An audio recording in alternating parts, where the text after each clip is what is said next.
Good morning, सुप्रभात। कैसे हैं आप सभी? चलिए, ऊपर वाले की दुआ से सभी कोई सेफ होंगे, सुरक्षित होंगे। आज मैं आपके सामने 21वां लेक्चर लेकर के उपस्थित हुआ हूं और सबसे पहले उन बच्चों के नाम जिन्होंने कल के लेक्चर में लेक्चर नंबर 20 का होमवर्क अच्छे से बना करके मैथ का भेजा है। उसके बाद उन बच्चों के भी मैं नाम लूंगा जिन्होंने संस्कृत में भी होमवर्क विकास सर को भेजा है। उनका भी लिस्ट हमें सुबह सुबह आज प्राप्त हो चुका है। तो चलिए, पहले मैथ में मेरा होमवर्क भेजने वालों के नाम। 10A से मिस्टर हर्ष कुमार, सुमन राज, अमरजीत, कोमल, अनुश्री, अन्नू, किरण, आरब, श्रेया, बादल गोस्वामी, अनामिका, प्रियांशु, शिवानी, विवेक, राजन, चंदा, अनुप्रिया, राजहंस, ग्रेसी, किशन, मोनल, जयकांत, सुमित, राज, अविनाश और शिवम। चलिए, आज बहुत ज़्यादा बच्चे हैं, बहुत बढ़िया।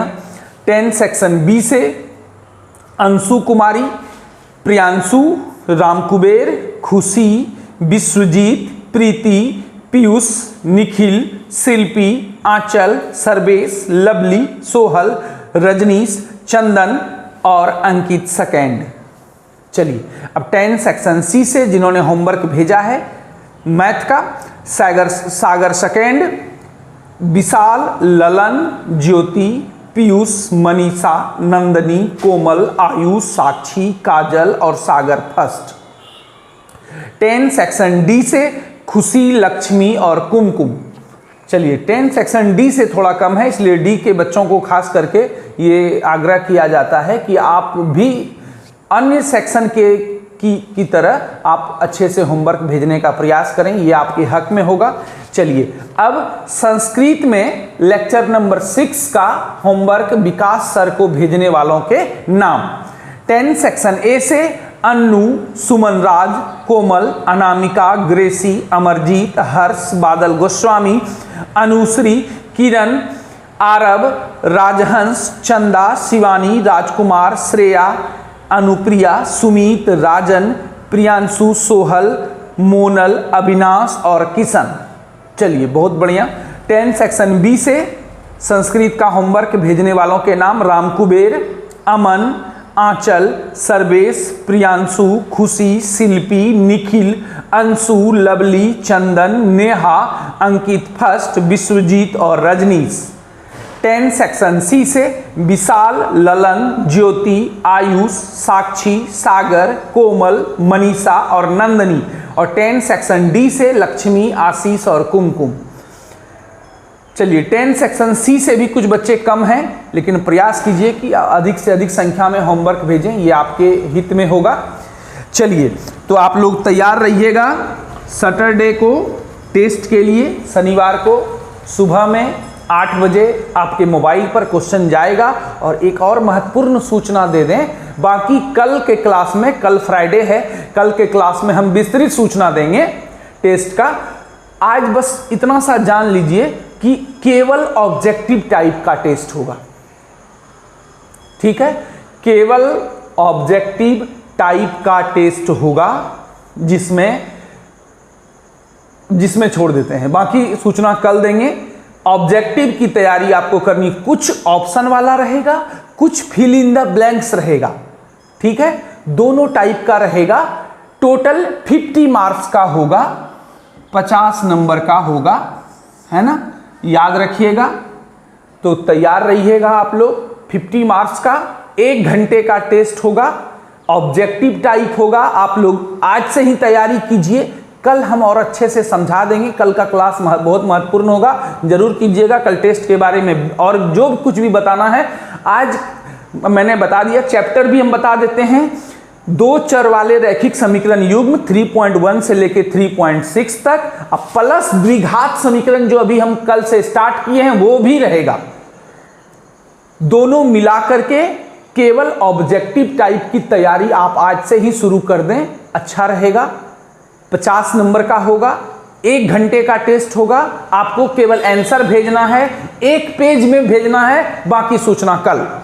चलिए, बस आप लोग आज से ही तैयारी में भिड़ जाइए। और एक बात बता दूं, कल टेस्ट की सूचना देने के बाद कल मैं केवल ऑब्जेक्टिव पढ़ाऊंगा द्विघात समीकरण वाले चैप्टर का। दो चर वाले रैखिक समीकरण युग्म वाले चैप्टर का मैंने ऑब्जेक्टिव पढ़ा लिया है, पहले ही हो गया, 10 दिन से ज़्यादा हो गया है। जिस समय मैं टेस्ट लेने वाला था उसके जस्ट पहले वाला क्लास केवल ऑब्जेक्टिव का हुआ था, वो हो चुका है। तो द्विघात समीकरण का जो भी ऑब्जेक्टिव है वो मैं कल पढ़ाऊंगा और 4.1 स्टार्ट होगा मंडे से, याद रखिएगा, सोमवार से। तो कल ऑब्जेक्टिव पढ़ाएंगे। चलिए आज हम लोग क्या देखेंगे, मान लीजिए एक सवाल है 3x square minus 4x plus. आज का भी क्लास एक तरह से मान के चलिए कि ऑब्जेक्टिव का ही हो जाएगा, क्योंकि कल मैंने बेसिक पढ़ाया था द्विघात समीकरण क्वाड्रेटिक इक्वेशन का, तो अभी बेसिक खत्म नहीं हुआ है, तो बेसिक ही पढ़ाऊंगा मैं आज। जब तक बेसिक क्लियर नहीं हो जाएगा तो चैप्टर शुरू करना सही नहीं होगा, इसलिए मैं आज भी क्वाड्रेटिक इक्वेशन वाले चैप्टर का बेसिक ही देखूंगा। चलिए मान लीजिए कोई द्विघात समीकरण है, ठीक है। इसका क्या कहा गया है कि मूलों का योगफल एवं गुणनफल ज्ञात करें।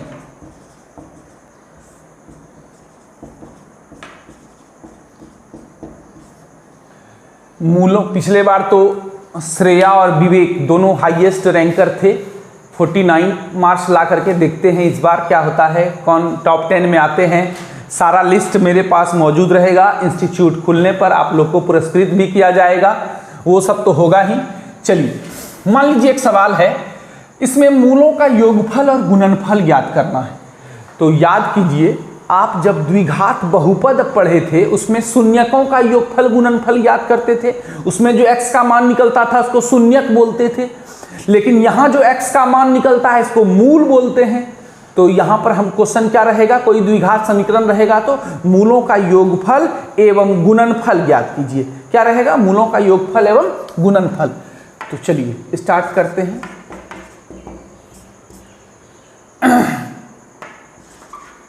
a = 3, b = -4, c = 2। देखिए ये मानक रूप में सजा हुआ है। यदि मानक रूप में नहीं रहता तो पहले इसको सजा लेते, बड़ा पावर वाला पहले, उसके बाद कम पावर लास्ट में अचर पद सजा लेते, लेकिन संयोग ये सजा हुआ था तो a b c लिख लिए। अब हमको मूलों का योगफल निकालना है। देखिए प्रायः ऐसा होता है, ऐसा माना जाता है, द्विघात समीकरण के जो दो मान निकलते हैं, x का दो वैल्यू है ना, कल भी कुछ सवाल हम लोग आपको जो होमवर्क में दिए थे तो दो मूल निकला ही था, सबका दो मूल निकला था। तो एक मूल को मान लेते हैं हम लोग अल्फा और एक मूल को मान लेते हैं बीटा। कैसे लिखा जाता है अल्फा, जैसे a लिखते हैं ना तो a का ऊपर भी ऐसे कर दीजिए, ये अल्फा हो गया, और b लिखते हैं ना तो b का थोड़ा सा पुछड़ी बड़ा कर दीजिए, ये हो गया बीटा। तो याद रखिएगा, जैसे कि द्विघात बहुपद में अल्फा बीटा मानते थे दोनों शून्यकों को, उसी तरह यहाँ पर भी मिलता जुलता है ना। हम मान के चल रहे हैं कि आप द्विघात बहुपद नहीं पढ़े हैं। तो देखिए, तो दोनों जो मूल निकलता है उसको अल्फा और बीटा कहते हैं। तो अल्फा प्लस बीटा का पूछा जा रहा है, और मूलों का गुणनफल मतलब अल्फा इंटू बीटा पूछा जा रहा है, दोनों निकालना। तो देखिए इसका सूत्र होता है -b/a, -b/, बस सूत्र लगा दीजिए, -b का मान कितना है -4/a, a का मान कितना है 3, तो कितना हो गया -4/3। कितना आसान है। अब बताइए, डायरेक्ट सूत्र लगा करके हमने बना लिया ऑब्जेक्टिव ये।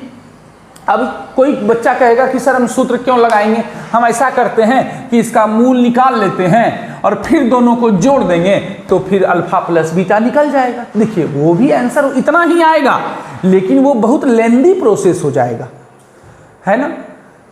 अब मान लीजिए कि आपको मेरा हाल पूछना है तो आप क्या करेंगे, सर फोन लगाए, हाँ सर कैसे हैं सर आप, तुरंत सेकंड में काम हो गया।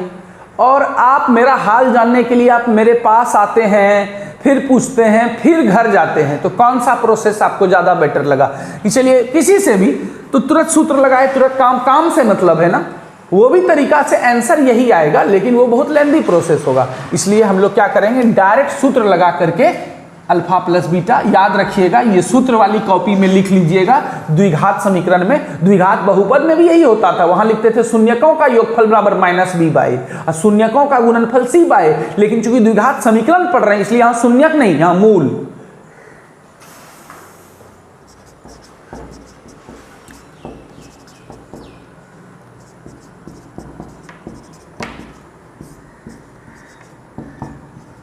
अब देखिए, मूलों का गुणनफल मतलब अल्फा इंटू बीटा निकालना है।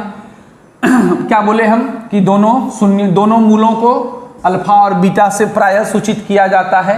अल्फा बीटा कैसे लिखा जाता है आप लोग देख लिए, ठीक है। तो सूत्र क्या होता है, सी बाय ए। सी का मान कितना है 2 बाय ए का मान कितना है 3। कुछ कटेगा? नहीं कटेगा, तो यही आंसर हो गया। यदि कटता तो कटा देते, है ना, कितना आसानी से निकल गया। अब यही सवाल आप कहेंगे नहीं सर हम पहले मूल निकालेंगे तब दोनों शून्य को गुना करेंगे। हाँ ठीक है, वो भी सही है, आंसर यही आएगा। लेकिन क्या आवश्यकता है उसकी? जब डायरेक्ट सूत्र से हम निकाल सकते हैं तो उस तरह से नहीं बनाना है, सूत्र लगा करके ही आपको बनाना है। मूलों का योगफल बराबर, सूत्र वाली कॉपी में ये दोनों सूत्र लिख लीजिएगा। 2 सूत्र आपका बढ़ गया, एक मूलों का योगफल अल्फा प्लस बीटा हुआ बराबर माइनस बी बाई और मूलों का गुणनफल alpha into beta c by. इसको उतार लीजिए। चलिए आपके सामने एक सवाल मौजूद है। अगला सवाल, एक ऐसा द्विघात समीकरण ज्ञात कीजिए जिसके दोनों मूल क्रमशः -3 एवं 5 हैं। मतलब जस्ट कल के सवाल का ये उल्टा है। कल क्या था, समीकरण दिया हुआ था, होमवर्क में मैंने भी दिया था और आपने मूल ज्ञात किया था, है ना। अब क्या है, आज मूल दिया हुआ है, समीकरण आपको निकालना है। मूल ही दे दिया गया है और निकालना क्या है, समीकरण ज्ञात करना है। क्या ज्ञात करना है? तो सबसे पहले आप क्या कर लीजिए, लेट एक को अल्फा मान लीजिए, एक को बीटा मान लीजिए। बार बार मुंह में शून्यक आ जाता है क्योंकि हम लोग बहुपद पढ़े थे ना, इसीलिए यहां शून्यक नहीं। एक मूल को अल्फा मान लेंगे और दूसरे को बीटा मान लेंगे। एक को अल्फा दूसरे को बीटा, है ना। एक 2 मूल दिया हुआ है, क्यों मानेंगे अल्फा बीटा? क्योंकि प्रायः हम लोग दोनों मूल को, द्विघात समीकरण का जो दोनों मूल होता है उसको अल्फा बीटा ही मानते हैं, इसीलिए, और कोई बात नहीं है। चलिए नाउ अब अल्फा प्लस बीटा मतलब दोनों का जोड़ निकालिए। -3 + 5, -3 ब्रैकेट में रख दिए क्योंकि यहाँ माइनस है। क्या हो गया, -3 अब +5, 5 में 3 गया 2, अल्फा प्लस बीटा निकाल लिए।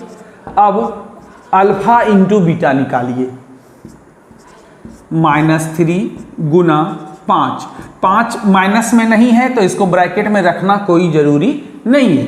5 गुना 3 15। अब देखिए यहाँ प्लस छिपा हुआ है, यहाँ माइनस है, तो माइनस इंटू प्लस क्या होता है, माइनस हो गया। ये सब याद रखिएगा। अब देखिए एक बार हम लोग क्या निकाल लिए, अल्फा प्लस बीटा मतलब मूलों का योगफल निकाल लिए, और एक बार अल्फा इंटू बीटा मतलब मूलों का गुणनफल। अब द्विघात समीकरण का सूत्र होता है, वो सूत्र आप लोग सूत्र वाली कॉपी पर भी लिख लेंगे। सूत्र क्या होता है, द्विघात समीकरण। इसलिए द्विघात समीकरण बराबर क्या होता है, x² minus alpha plus beta into x plus alpha into beta बराबर 0। देखिए बहुपद में ये बराबर 0 नहीं होता था जब बहुपद पढ़ते थे, और समीकरण निकाल रहे हैं तो बराबर 0 होगा। बस इतना सा का ही अंतर है, ठीक है। अब हम लोग क्या करेंगे, चाहे तो यहीं बना लीजिए, काहे के लिए ऊपर जाइए, यहीं बना लेते हैं, जगह है यहीं। तो हम लोग अब इसका मान बैठा देंगे।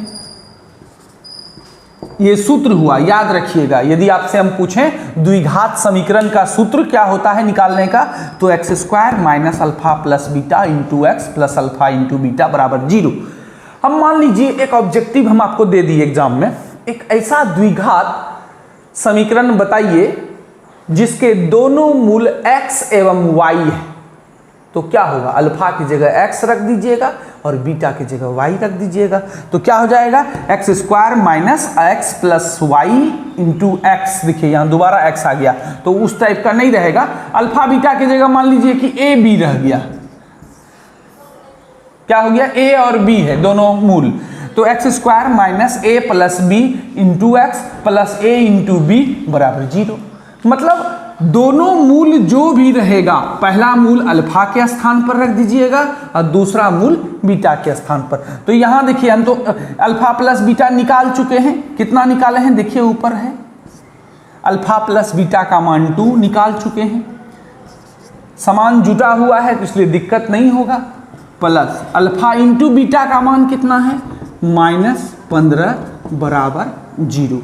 अब देखिए अंतिम line, x square minus 2 into x 2x plus into minus minus 15 बराबर 0। यही हो गया द्विघात समीकरण। ये क्या हो गया, द्विघात समीकरण। अब आप जांच भी कर सकते हैं कि ये आंसर सही आया या गलत। जब इसका रथ में आप मूल ज्ञात कीजिएगा तो फिर से यही आएगा, दोनों मूल -3 और 5 ही आएगा। कल क्या दिए थे, समीकरण हम दिए थे, मूल आप ज्ञात करके भेजे, और इस सवाल में जस्ट उसका उल्टा है। मूल दिया हुआ है, समीकरण निकालना था, निकाल दिए, है ना। बस कल के सवाल का जस्ट उल्टा है। अब अल्फा, हाँ, कोई ऐसा भी सवाल हो कि मूल नहीं दिया रहे, मूलों का योगफल और गुणनफल दिया रहे, तब तो वो और भी आसान हो जाएगा। जो मूलों का योग, मान लीजिए कोई दूसरा सवाल ऐसा दे दिया जाए कि एक ऐसा द्विघात बहु समीकरण ज्ञात करें जिसके मूलों का योगफल, जिसके मान लीजिए ऐसा मूलों का योगफल -1 एवं गुणनफल 3 है। अब बताइए, मान लीजिए वही द्विघात समीकरण ही ज्ञात करना है, लेकिन मूल नहीं दिया हुआ है। ध्यान दीजिए, यहां गलती होता है बच्चों से, जरूर गलत होता है। हो सकता है शनिवार के टेस्ट में गलती हो जाए, इसलिए ध्यान दीजिए। पहले ये देखिए कि मूल दिया हुआ है, तब तो ये तरीका है। अब मूलों का योगफल दिया हुआ है, तब हम इसको कैसे बनाएंगे। ये है मूलों का योगफल, मतलब आपका काम और भी आसान कर दिया गया है। अल्फा प्लस बीटा है, ये बात समझिएगा। मतलब ये जो आप योग किए, ये नहीं करना है, ये किया हुआ है, करके दे दिया, मतलब आपका काम और भी हल्का बना दिया है क्वेश्चन में। और दूसरा क्या है, मूलों का गुणनफल, अल्फा इंटू बीटा है ये, ध्यान दीजिएगा। अब डायरेक्ट सूत्र लगा दीजिएगा, अल्फा प्लस बीटा के जगह पर जो दिया रहेगा, -1 दिया है तो -1, और अल्फा इंटू बीटा के जगह पर 3 रख देंगे, हो जाएगा। मतलब ये वाला सवाल इससे आसान हो गया, एक काम करके आपको दे दिया है। मतलब यहां पर आप मूलों का योगफल निकाले, गुणनफल निकाले गुना करके, और यहां पर किया हुआ है, तो ये और भी आसान हो गया, एक स्टेप कम करना पड़ा आपको। तो सवाल को देखिएगा जरूर ध्यान से। क्या देखिएगा कि मूल दिया है कि मूलों का योगफल गुणनफल दिया है ना। चलिए, तो ये सवाल हो गया। इस तरह का सवाल भी रहेगा परसों के टेस्ट में। देखिए अगला सवाल आपके बीच है। सवाल क्या है, यदि अल्फा एवं बीटा द्विघात समीकरण bx² - cx - a बराबर 0 के दो मूल हों तो alpha by beta plus beta by alpha का मान ज्ञात करें, है ना। कोई द्विघात समीकरण दिया हुआ है, कोई भी द्विघात समीकरण दिया हुआ है, उसका alpha by beta plus beta by alpha का मान निकालना है। देखिए इस टाइप का जितना भी सवाल होगा उसमें क्या करना है, सबसे पहले आपको अल्फा प्लस बीटा और अल्फा इंटू बीटा निकाल लेना है। हाँ, तो हम क्या बोल रहे हैं कि इस टाइप का कोई भी सवाल आए तो सबसे पहले आप क्या करेंगे, अल्फा प्लस बीटा और अल्फा इंटू बीटा निकाल लेंगे, तब आपको उसका यूज होगा, ज़रूरत पड़ेगा आगे। ठीक है, तो सबसे पहले देखिए ये मानक रूप में सजा हुआ है या नहीं, सबसे पहला चीज़ ये देखना है। तो सजा हुआ है, स्क्वायर है, फिर 1 पावर है, फिर 0 पावर है, इसका मतलब ये तो ठीक ठाक है। अब बताइए a बराबर कितना है, b है ना। एक्स स्क्वायर के गुणज को क्या कहते हैं, a कहते हैं।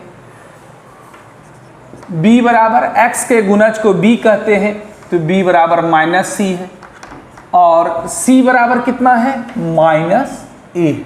ठीक है, a b c लिख लिए। आप जानते हैं अल्फा प्लस बीटा बराबर क्या होता है सूत्र, माइनस b बाय ए। क्या सूत्र होता है, माइनस b बाय ए। चलिए माइनस, ये सूत्र अभी हम लिखाए थे, आप लिख लीजिएगा सूत्र वाली कॉपी पर। माइनस b का मान कितना है, माइनस c, तो b के जगह पर क्या रखेंगे, माइनस c बाय a के जगह पर कितना है, b। ठीक है, तो माइनस माइनस कितना हो गया, प्लस c बाय b। देखिए ये क्या निकल गया, अल्फा प्लस बीटा। अब हम क्या कर लेंगे, अल्फा इंटू बीटा निकाल लेंगे। अल्फा इंटू बीटा का मान क्या होता है, सूत्र क्या होता है, c बाय a, है ना। तो c कितना है, c बराबर माइनस a है बाय a बराबर कितना है, b है। चलिए समान जुटा लिए हम लोग, क्या कर लिए, समान जुटा लिए, alpha plus beta, alpha into beta. अब जो मान कह रहा है, जिसका मान ज्ञात करने, उसको लेके चलेंगे। नाउ किसका मान निकालना है, अल्फा बाय बीटा। इस टाइप का जितना भी सवाल होगा, पहले ये दोनों चीज जरूर निकाल लीजिएगा, इसका जरूरत आगे पड़ता है। मान लीजिए ऐसा सवाल रहेगा कि 1 by alpha plus 1 by beta का मान निकालिए, उसमें भी आप ऐसा कीजिएगा। ऐसा रहेगा alpha square by beta square plus beta square by alpha square का मान ज्ञात कीजिए, उसमें भी आप ये दोनों पहले निकाल लीजिएगा, क्योंकि हमें पता है इनका यूज आगे आएगा। आप ऑब्जेक्टिव की तैयारी किस बुक से करेंगे, यह एक यक्ष प्रश्न होगा कि सर हम किस बुक से। पहले तो आप अपने एनसीईआरटी को कवर कर लीजिए, ज़्यादातर ऑब्जेक्टिव तो उसी से रहेगा। जो आप चैप्टर बना लेते हैं तो आपका 80% क्लियर हो जाएगा। हाँ, और थोड़ा बहुत तैयारी, कोई एक और बुक हो आपके पास, जैसे भारती भवन का या स्टूडेंट फ्रेंड का या ब्रिलियंट पब्लिकेशन का या और भी किसी पब्लिकेशन का, जिसमें कि ऑब्जेक्टिव हो या गेस्ट पेपर हो पिछले साल का, तो उसमें यदि आप, बहुत सारा ऑब्जेक्टिव रहता है गेस्ट पेपर में, आप उससे यदि तैयारी कर लेंगे तो मेरा विश्वास है कि एक भी ऑब्जेक्टिव आपका इधर उधर मिस नहीं होगा, छूटेगा नहीं। कि केवल एनसीईआरटी से ऑब्जेक्टिव की तैयारी नहीं हो पाएगी, हाँ, लेकिन 70 to 80% हो जाएगा। 100% यदि आप बनाना चाहते हैं तो कोई एक और बुक का सहारा लेना होगा। सबसे आसान होगा पिछले साल का यदि गेस्ट पेपर ऊपर हो जाए किसी भी प्रकाशन का, चाहे गोल्डन चाहे बिहार सेकेंडरी, उसका सारा ऑब्जेक्टिव यदि आप द्विघात समीकरण और 2 चर वाले रैखिक समीकरण युग्म का बना लेते हैं तो एक भी ऑब्जेक्टिव आपसे नहीं छूटेगा, है ना। चलिए, तो alpha by beta plus beta by alpha का मान निकालना है, तो भिन्न का जोड़ करते हैं सबसे पहले। तो इन दोनों का अल्फा और बीटा का भिन्न एलसीएम क्या हो जाएगा, अल्फा इंटू बीटा। गुना में हम किसी को पहले लिख सकते हैं, बीटा बीटा खत्म, अल्फा को अल्फा से गुना हो गया, अल्फा स्क्वायर, अल्फा अल्फा खत्म, बीटा को बीटा से गुना होगा, बीटा स्क्वायर। अब देखिए alpha square plus beta square का सूत्र क्या होता है मेरे भाई, याद कीजिए, एक सूत्र होता है ए स्क्वायर प्लस बी स्क्वायर बराबर ए प्लस बी का होल स्क्वायर माइनस 2ab। ये सूत्र आपके कॉपी पर यदि लिखा हुआ है तो बहुत बढ़िया बात है, नहीं तो लिख लीजिए, इसी का यूज होगा अभी। तो ए स्क्वायर प्लस बी स्क्वायर, ए के जगह अल्फा है, बी के जगह बीटा है, तो ए प्लस बी का होल स्क्वायर क्या हो जाएगा, अल्फा प्लस बीटा का होल स्क्वायर। इसी तर्ज पर बैठा रहे हैं, माइनस 2ab है, 2ab, ए के जगह अल्फा है और बी के जगह बीटा। और नीचे वाले को उतार दीजिए, अल्फा इंटू बीटा। सूत्र पे बैठा दिए। इस सूत्र को आप लोग अपने अपने कॉपी पर नोट कर लें, याद है तो बहुत अच्छी बात है। तो क्या किए, इसी सूत्र पे बैठा दिए। क्या हो गया, a square plus b square का सूत्र होता है ए प्लस बी का होल स्क्वायर माइनस 2ab। तो यहाँ अल्फा है बीटा है तो अल्फा प्लस बीटा का whole square minus 2 alpha beta. ठीक है, अब सबका मान बैठा दीजिए। अल्फा प्लस बीटा का मान कितना है, c/b। तो यहाँ अल्फा प्लस बीटा की जगह क्या रखेंगे, c/b। होल स्क्वायर है, होल स्क्वायर हो गया, माइनस 2 अल्फा बीटा, मतलब 2 और गुना छिपा हुआ है। अल्फा बीटा का भी मान हम लोग निकाल के रेडी हैं। देखिए माइनस a/b, हम बोले थे ना कि इसका ज़रूरत पड़ेगा, इसीलिए सामान जुटा के रख लिए हैं। खाना बनाने से पहले हम सामान जुटा लेते हैं, वही चीज़ की है हम लोग। अल्फा प्लस बीटा की जगह पर क्या रख दिए, जो निकला था c/b, और अल्फा इंटू बीटा की जगह पर क्या रख दिए, माइनस a/b, जो निकला था रख दिए। नीचे बटा में है अल्फा इंटू बीटा, तो उसका मान जो है वो रख देंगे, माइनस a/b। अब इसको सॉल्व कर दें, आपका काम खत्म। सॉल्व कैसे करेंगे, c/b पूरे का होल स्क्वायर है, तो क्या हो जाएगा, c square by b square minus minus minus plus 2 गुना a, 2a/b, और नीचे कितना है, माइनस a/b। तो पहले क्या करेंगे, ऊपर का भिन्न का जोड़ करेंगे और लास्ट में माइनस a/b को पलटी मारेंगे, है ना। तो आपका काम हो जाएगा। चलिए अब इधर वाला हम मिटा देते हैं, लेफ्ट साइड वाला। उधर आप लोग वीडियो पॉज करके उतार लीजिए।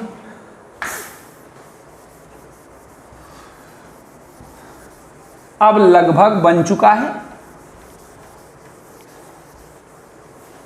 सबका मान बैठा दिए, अल्फा प्लस बीटा का भी मान बैठा दिए और अल्फा इंटू बीटा का भी मान बैठा दिए। अब जोड़ घटाव गुना भाग करना है, उसमें तो आप एक्सपर्ट हैं ही। चलिए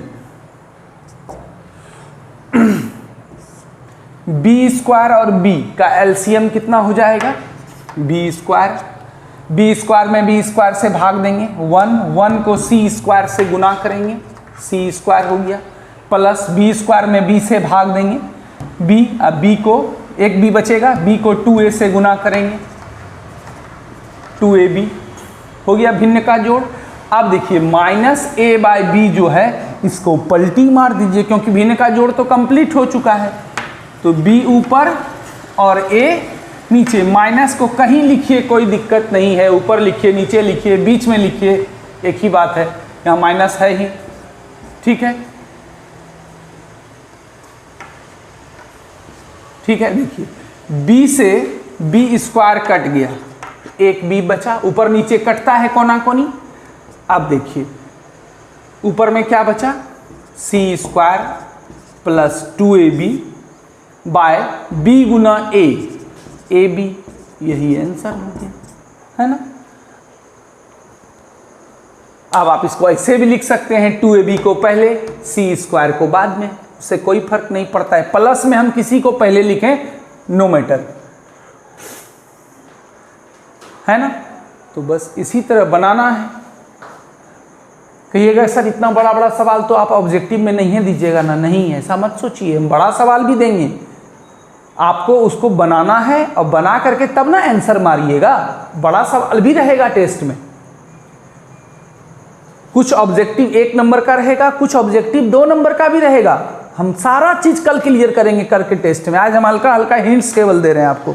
तो आप बड़ा सवाल का भी आपको प्रैक्टिस करना है, क्योंकि जब तक आप बनाएंगे नहीं तब तक आंसर कैसे मारेंगे। देखिए यहाँ पर एक चीज छूट गया, ऐसा कॉमन मिस्टेक है, कभी कभी हो जाता है, आप लोग उसको कर लेंगे। देखिए यहाँ अभी आंसर नहीं हुआ, ये माइनस भी तो इसका बचा हुआ है, तो माइनस या तो आप चाहें तो शुरू में ऐसे लगा दें तब आंसर लिखें, या इसको गुना कर दें आप, माइनस को सी स्क्वायर से minus into plus minus 2ab by ab, यहाँ पे भी छोड़ सकते हैं या यहाँ पे छोड़ सकते हैं। माइनस भी तो है इसका, ये जो माइनस माइनस बच गया, बी बी कट गया, लेकिन माइनस तो बच गया, तो माइनस से इन दोनों को गुना होगा, या तो शुरू में ही लगा दीजिए, एक ही बात है। तो फाइनल आंसर ये हुआ -c² minus 2ab by ab।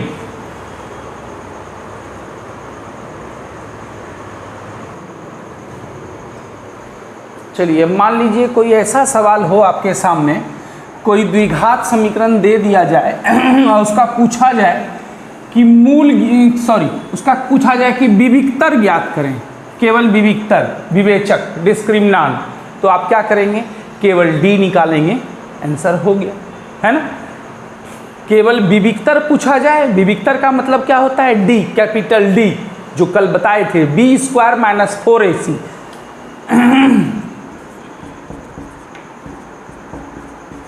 जब भी विविक्तर या विवेचक पूछा जाए केवल डी निकाल दें, आपका काम हो गया। चलिए अब आपको हम 3 कंडीशन बताएंगे।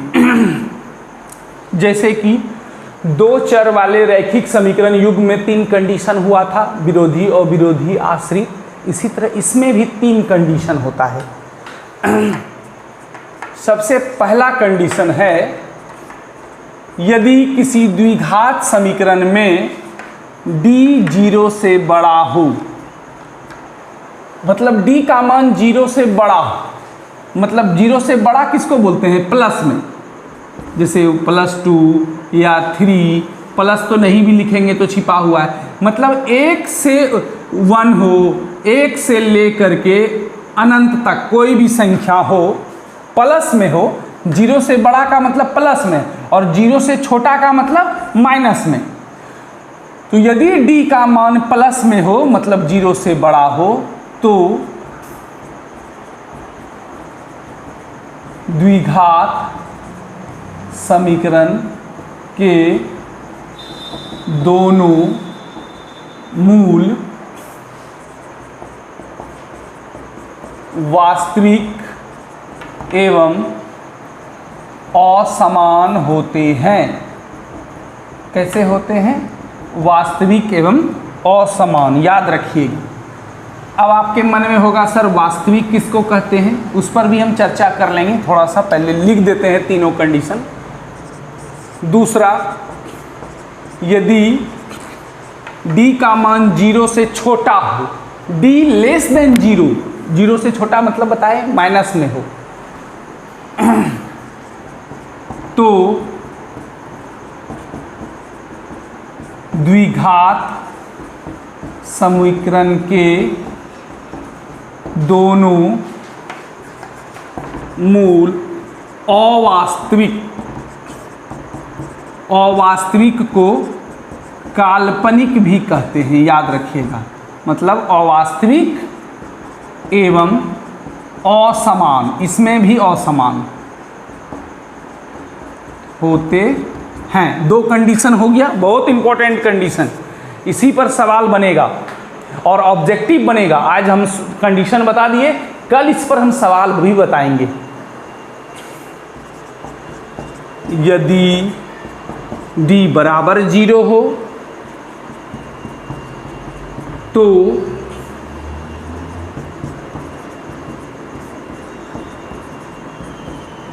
द्विघात समीकरण के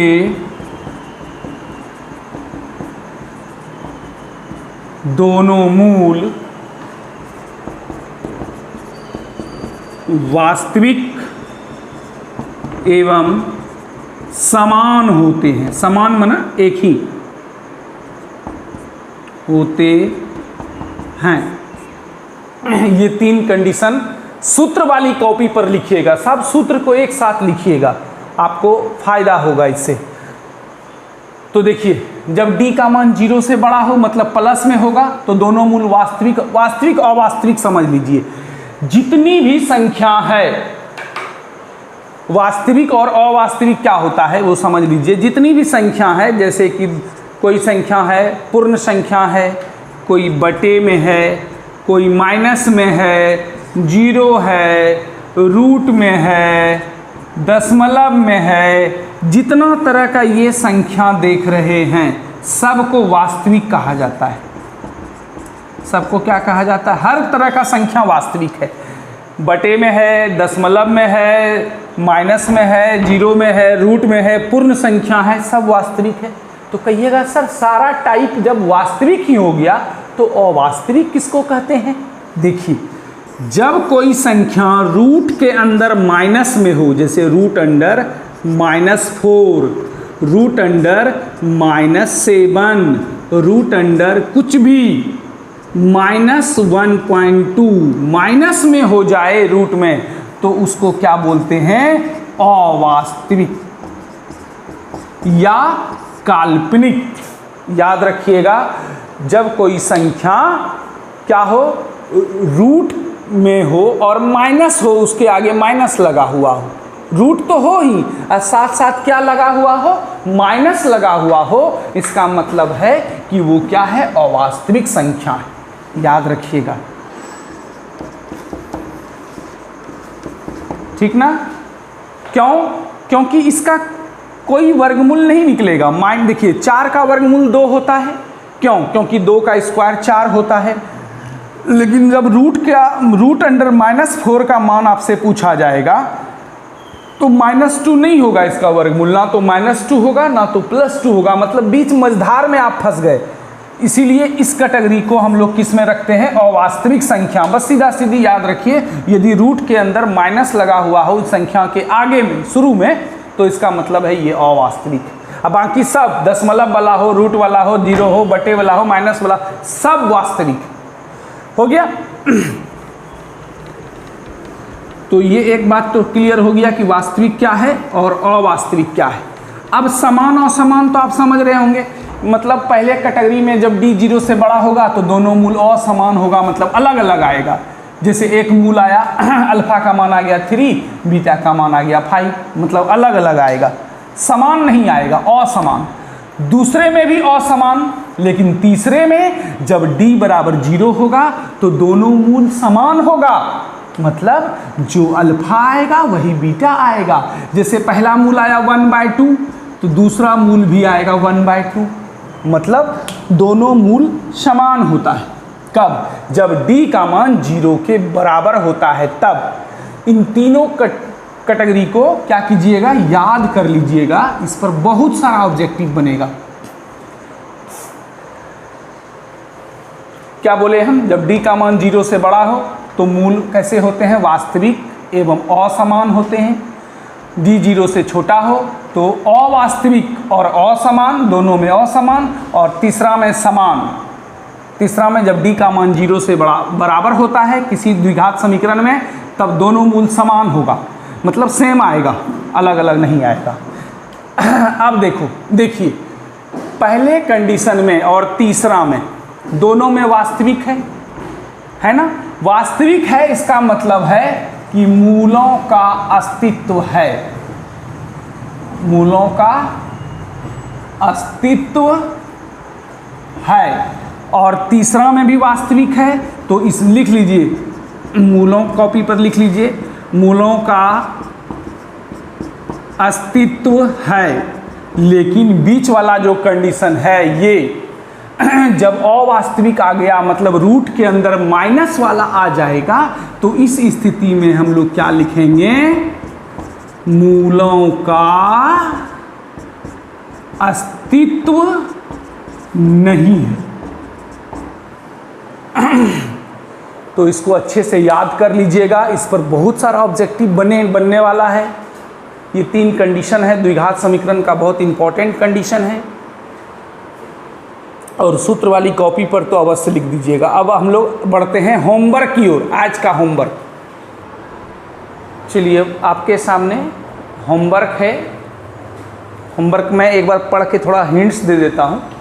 निम्नलिखित द्विघात समीकरण के मूलों का योगफल एवं गुणनफल ज्ञात करना है। 6 सवाल है। 6 सवाल में 1 2 3 4 5 6 सवाल में आपको अल्फा प्लस बीटा और अल्फा इंटू बीटा निकालना है, मूलों का योगफल और मूलों का गुणनफल। ठीक है।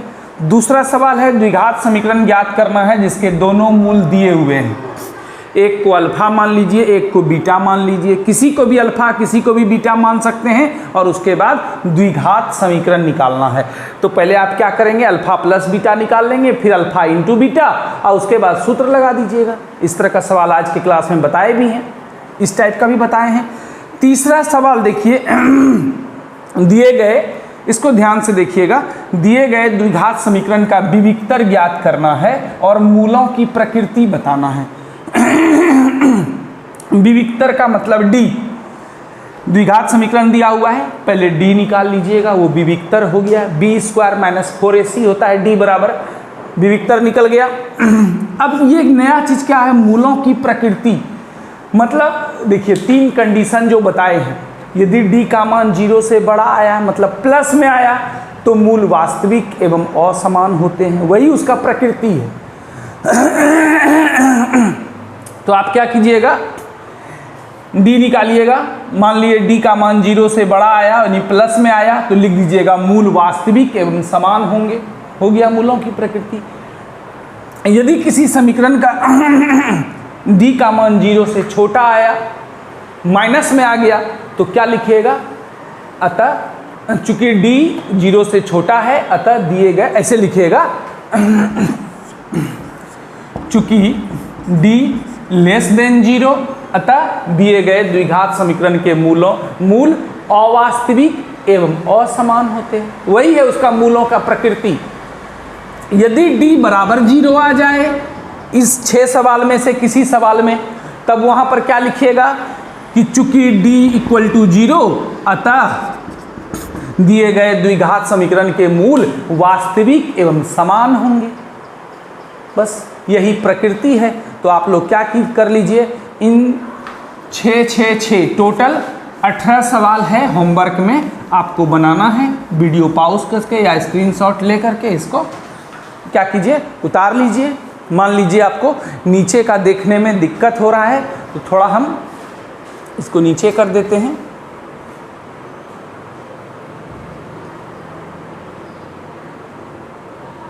इसको उतार लीजिए। और अब यहीं पर हम लोग आज का क्लास समाप्त कर रहे हैं। कल और भी ऑब्जेक्टिव पढ़ाएंगे और कल टेस्ट की विस्तृत सूचना भी देंगे। चलिए, कोचिंग रिगार्डिंग कोई भी वर्क हो, कोचिंग खुला हुआ है 9:30 बजे तक, है ना, वहाँ पर प्रमोद सर मौजूद रहते हैं, आप उनसे मिल सकते हैं। चलिए, आज का क्लास हम यहीं पर समाप्त कर रहे हैं। सुरक्षित रहिए, सेफ रहिए, सबों का ख्याल रखिए। धन्यवाद।